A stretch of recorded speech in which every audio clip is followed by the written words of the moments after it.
যদি প্রশ্ন রাখি যুক্তরাষ্ট্রের চোখে চোখ রাঙাতে পারে কোন দেশ, উত্তর আসবে ইরান। সাম্প্রতিক যুদ্ধে যুক্তরাষ্ট্র ও তার ঘনিষ্ঠ মিত্র ইসরায়েল দেখেছে সিংহের মতো শক্তিশালী এক রাষ্ট্র ইরানকে, আর তাই তো যুদ্ধ থেকে লেজ গুটিয়ে পালিয়েছে বারংবার।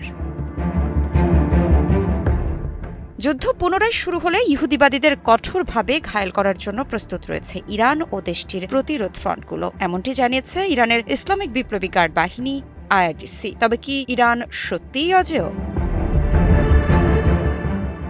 একদিকে লাখো মানুষের অংশগ্রহণে ইরান জুড়ে বিশাল সমাবেশ, অন্যদিকে জাতীয় ঐক্য নিয়ে জোরালো দাবি, সব মিলিয়ে প্রশ্ন উঠছে এটা কি শুধু জনসমর্থনের প্রদর্শনী, নাকি আসলেই নতুন কোনো শক্তির উত্থানের ইঙ্গিত?